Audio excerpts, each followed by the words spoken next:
Hi folks, I'm in Dunfermline today, and I'm standing now just at the entrance, just inside the entrance at Pittencrieff Park. Just thought I would show this board. It's a drawing of Dunfermline, how it used to look back in the year 1540 AD. I'm not gonna go round the park, beautiful though it looks from here.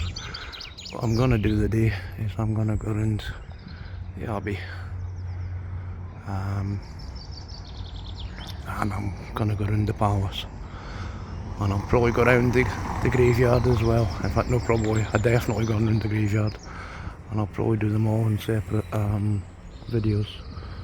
But what I'm gonna do first is go round the Abbey. Before I go in though, I'll take a look at this board here.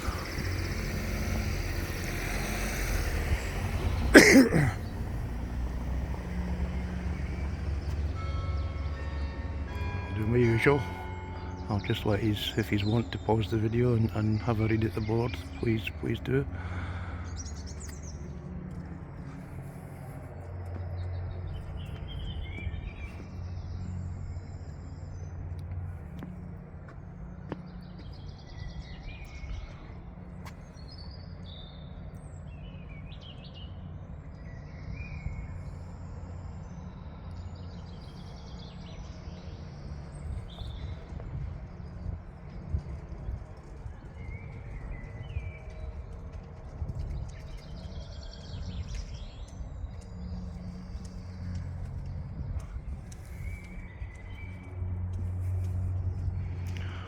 So,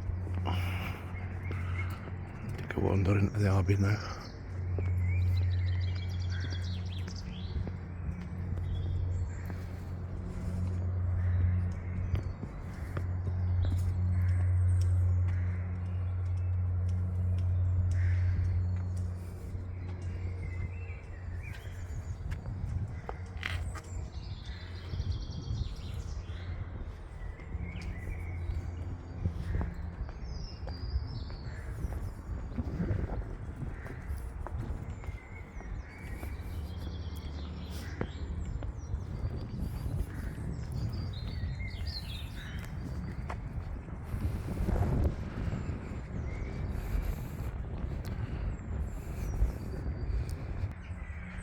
So, the board says there, checking at the gateway switches over at the palace.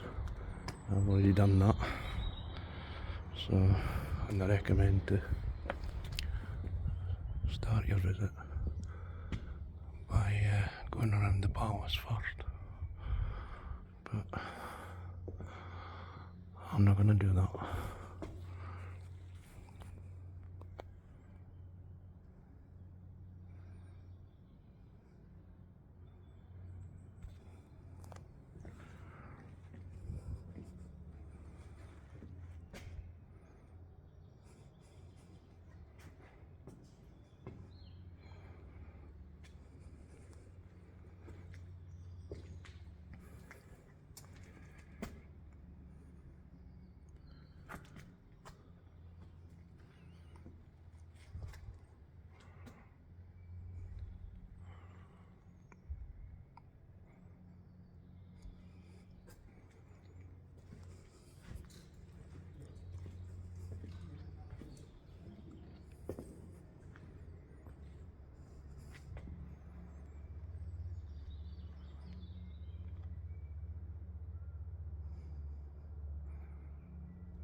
Stone coffins.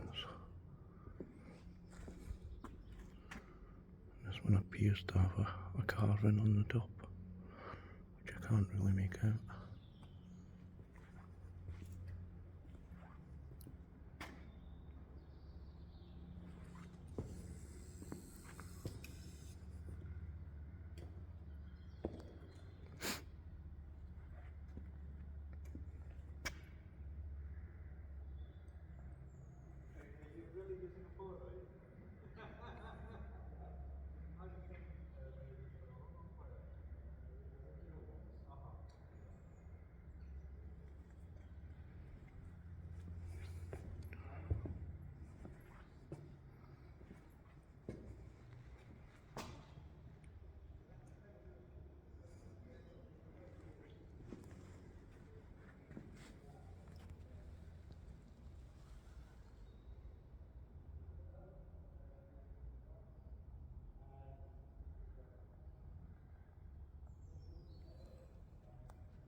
white out the way so it can be read. Additional bills. 10 additional bills. I don't know if it's more readable in the video or not. I'll zoom in.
Down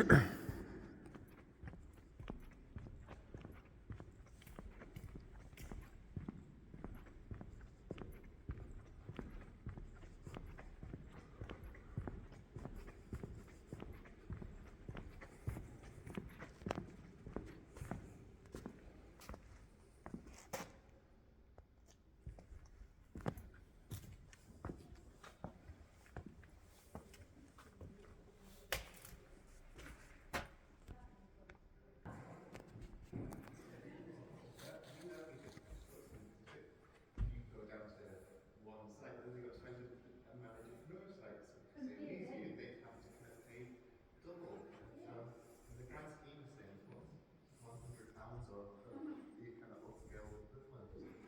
So they say, right, after the say the Dunfermline Abbey, after you set this house up over here to run that site and that, but yeah, we'll combine the two sites and we'll just do the next house up over here. They're saving a lot of money. Yeah. But it's not an equal distribution, is it?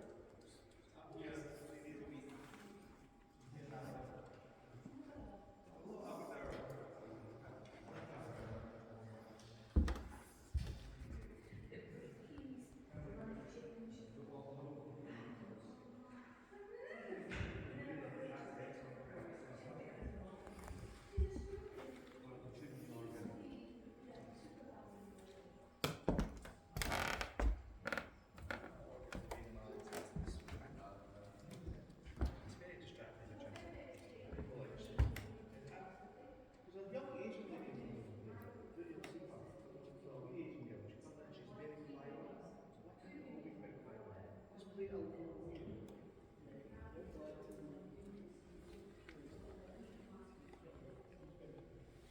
And you don't have to play loud like that.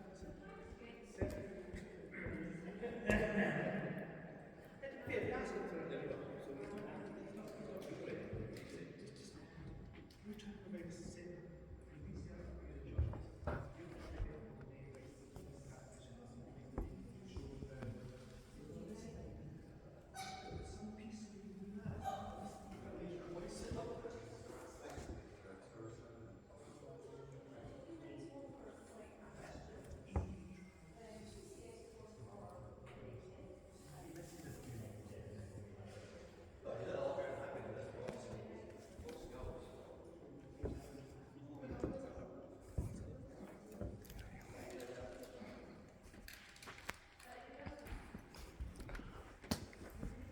Trying to get the sound on video as well.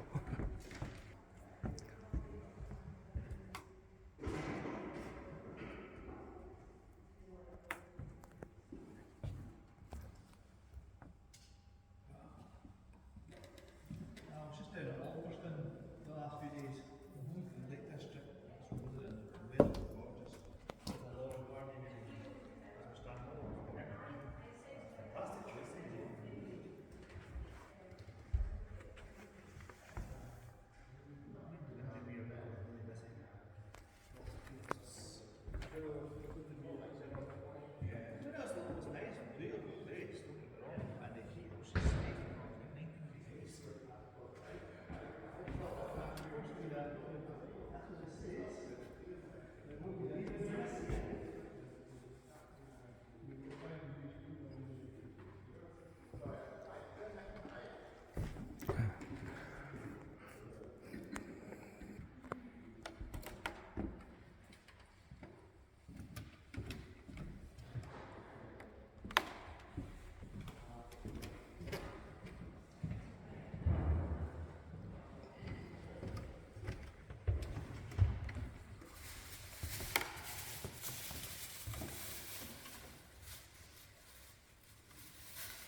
You see the spider there? So I've just had it pointed out to me that the spider that is one of the famous tales about Robert the Bruce is represented up there on that glass window. So I'm going to point it out because I know I've got viewers that are coming here to visit soon. So if I can just zoom in enough, you might be able to see it if I can hold my hand steady. You see it there? About three tiles up for the word Bruce. It's a spider, and it's the artist's representation or his mark on his work. So nice one. Thank you for that. Thank you.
Shivers up and down my spine right now. Absolute shivers up and down my spine. It's the grave of the man himself, Robert the Bruce. Oh, absolutely wow.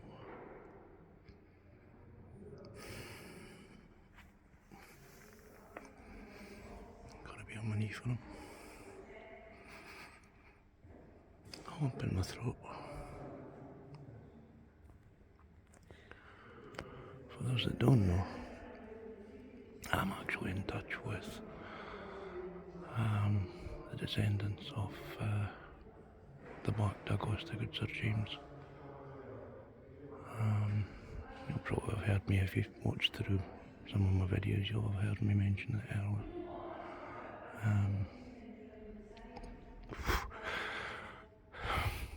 Massive lump in my throat. It's a man's grave I want to visit for a long time. A long, long time.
I've come back round here and one of the custodians has willingly said he'd tell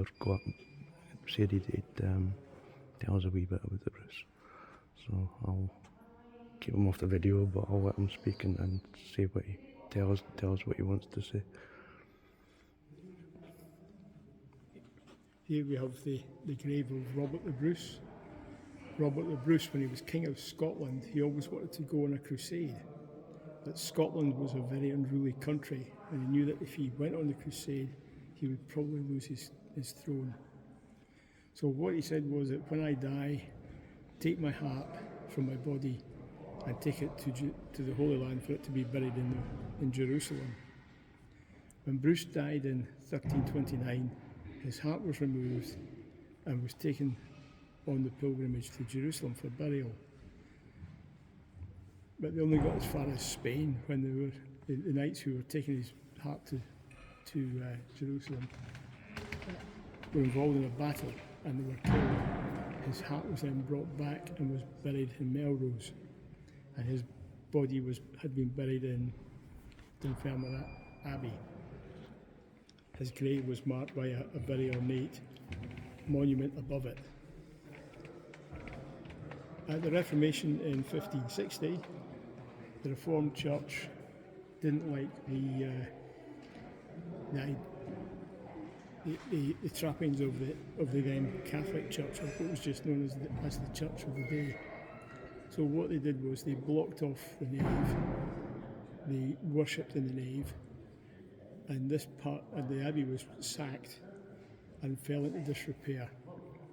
Bruce's ornate tomb was smashed up and was lost.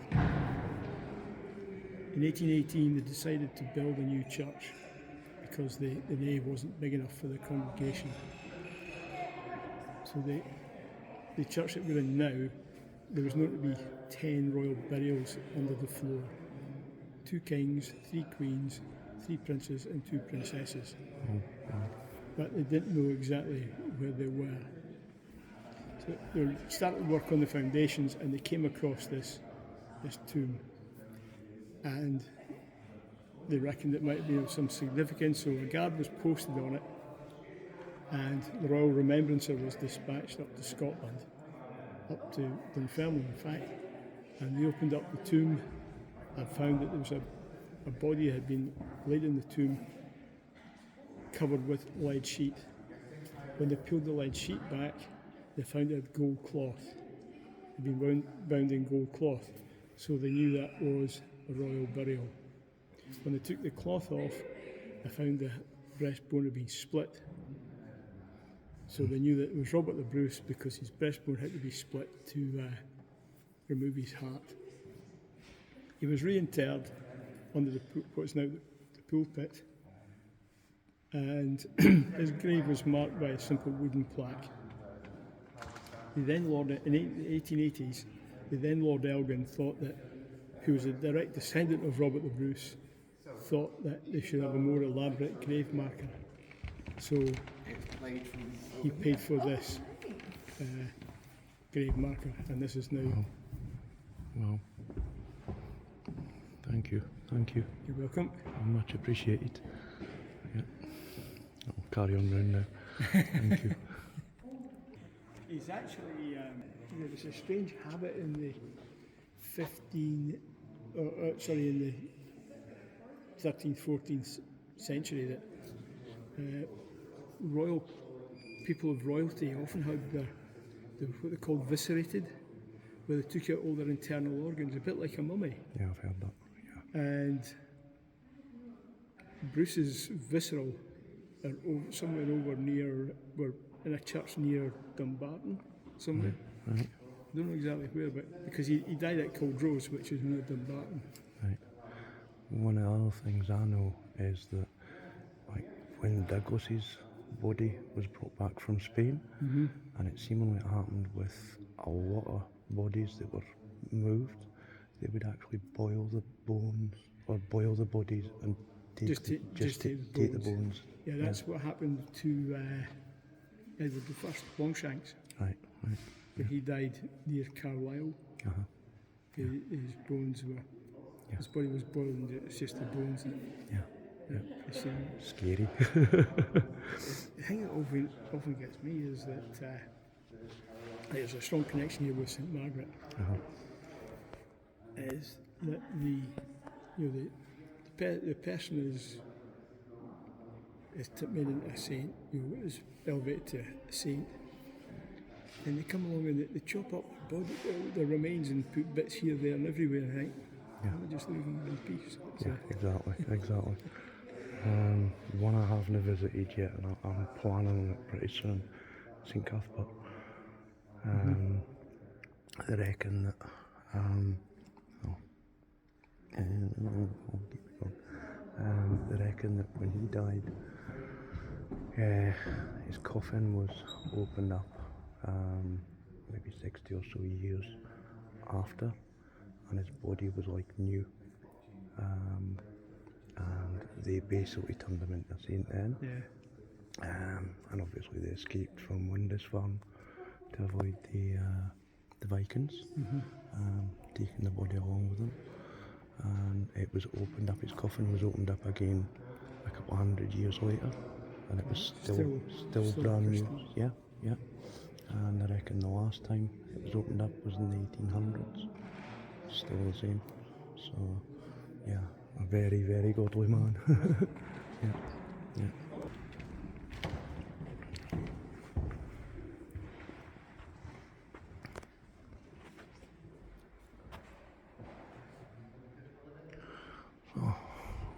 A little bit of history there, folks. Very grateful for the man to have agreed to say something. Very grateful indeed. I'll carry on walking around now.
I wasn't so much helping as unable to move. Is that it? That's your pancake. Yeah. Should we pass them out to you? So the instinct is to put them into your mouth as well like that. But actually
There we are, folks. Dunfermline Abbey. Well worth the visit. Well worth the visit. It reduced me to tears in there. To finally visit the gravesite of one of my childhood heroes. It's he's not the first of my childhood heroes' graves I've visited, but yeah, a very powerful moment for me. So anyway, I thank you all for watching this video. All blessed and gorgeous, and hopefully I'll catch you on the next one, which will probably be me taking a walk around the graveyard here. So anyway, thanks for watching. Bye.